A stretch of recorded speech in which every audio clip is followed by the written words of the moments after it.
Assalamualaikum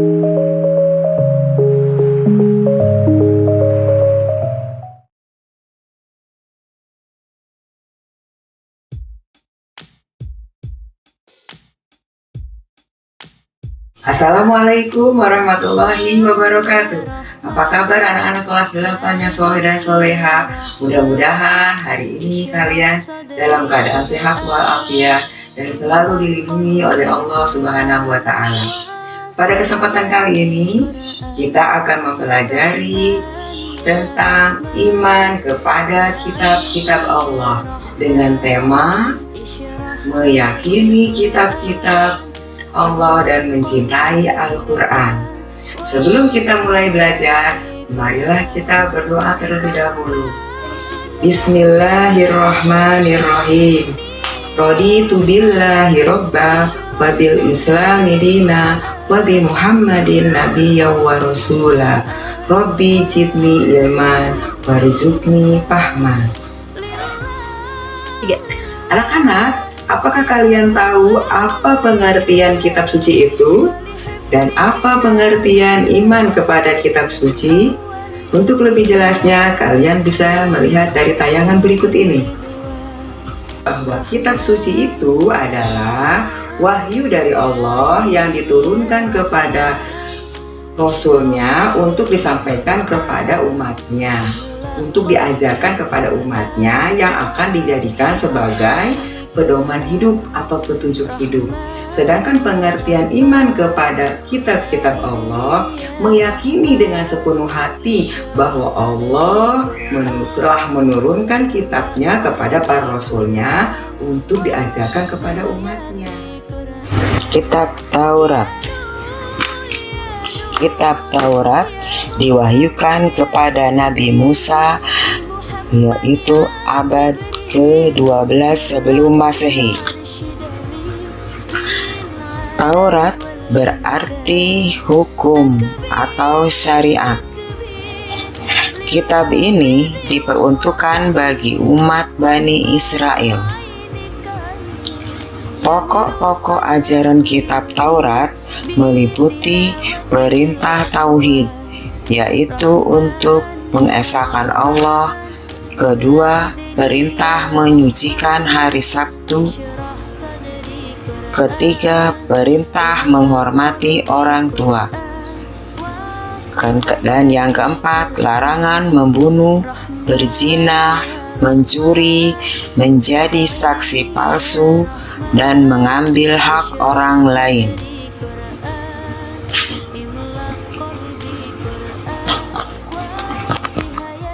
Kitab Zabur.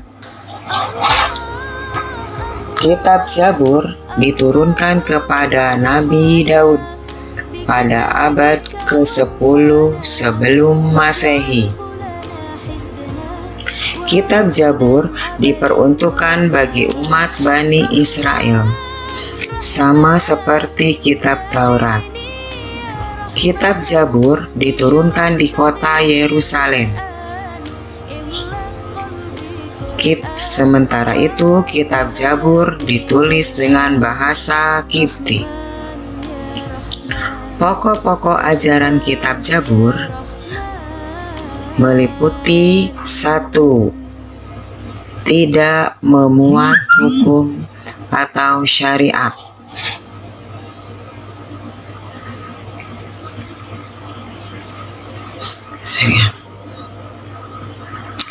Kitab Zabur berisi zikir, nasihat, dan hikmah. Kitab Injil. Kitab Injil diwahyukan oleh Allah kepada Nabi Isa alaihissalam abad ke-1 Masehi. Kitab Injil menggunakan bahasa Suryani. Kitab Injil diperuntukkan bagi umat Nabi Isa atau yang dikenal dengan umat Nasrani. Pokok ajaran kitab Injil meliputi perintah untuk mengesahkan Allah, membenarkan keberadaan kitab Taurat, menghapus beberapa hukum dalam kitab Taurat yang sudah tidak relevan dengan perkembangan zaman, menjelaskan tentang akan datangnya Rasul akhir zaman, yaitu Nabi Muhammad SAW sebagai Rasul akhir zaman. Kitab Al-Quran. Kitab Al-Quran diwahyukan kepada Nabi Muhammad SAW pada abad ke-7 Masehi. Kitab Al-Quran, kitab yang merupakan terakhir sebagai penyempurna kitab-kitab terdahulu. Kitab Al-Quran diperuntukkan bagi umat Nabi Muhammad SAW hingga akhir zaman. Pokok ajaran kitab Al-Quran yakni akidah atau keyakinan. Hal-hal yang berkaitan dengan keyakinan seperti mengesahkan Allah dan meyakini malaikat-malaikat Allah. Kedua, akhlak atau budi pekerti, yaitu berkaitan dengan pembinaan akhlak mulia dan menghindari akhlak tercela. Ketiga, ibadah, yakni berkaitan dengan tata cara dengan beribadah, seperti tata cara sholat, tata cara zakat, dan tata cara ibadah yang lainnya. Keempat, berisi muamalah, yakni yang berkaitan dengan tata cara berhubungan antara sesama manusia.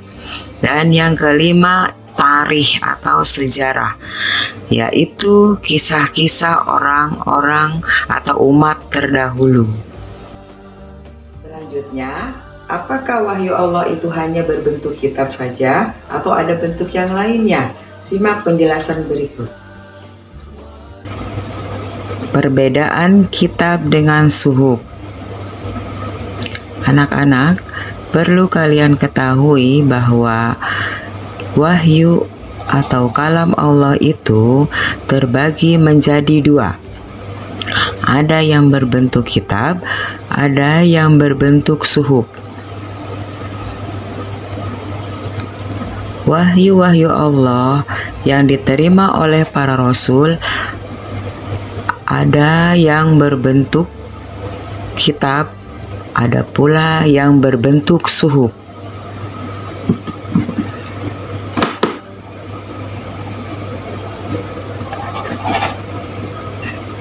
Sedangkan jika yang berbentuk lembaran-lembaran disebut suhuf. Namun di antara keduanya, baik kitab atau suhuf, keduanya sama-sama firman Allah atau kalam Allah.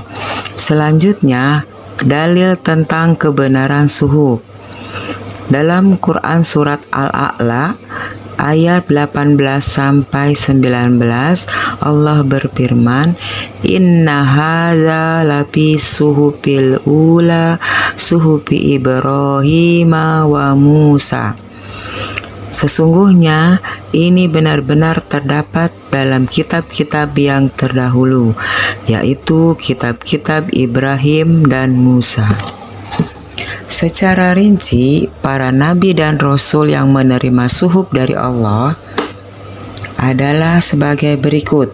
Ada Nabi Ibrahim yang menerima sebanyak 10 suhuf dan Nabi Musa yang menerima sebanyak 10 suhuf. Jadi benar dua-duanya suhuf itu benar adanya. Nabi Ibrahim dan Nabi Musa keduanya mempunyai 10 suhuf.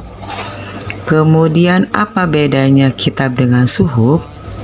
Pertama, bahwa isi kitab itu lebih lengkap daripada isi suhuf.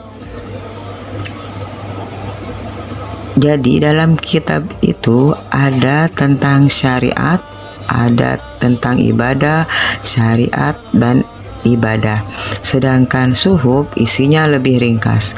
Yang kedua, bentuk dari kitab terbukukan, sedangkan suhuf dalam lembaran. Seperti yang saya sudah sampaikan tadi. Yang ketiga, Kitab biasanya berlaku lebih lama daripada suhuf. Baik anak-anak, yang terakhir adalah hikmah beriman kepada kitab-kitab Allah. Hikmah beriman kepada kitab-kitab Allah adalah sebagai berikut. 1. Mendapatkan petunjuk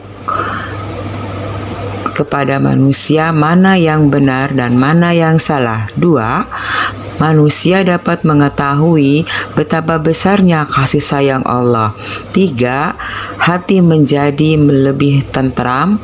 4. Bertambah ilmu pengetahuan. Dan yang kelima, mengetahui sejarah umat terdahulu. 3. Demikianlah penjelasan materi iman kepada kitab-kitab Allah. Semoga kalian dapat memahaminya dan ada manfaat yang bisa kalian ambil. Sekian dari Ibu. Assalamualaikum warahmatullahi wabarakatuh.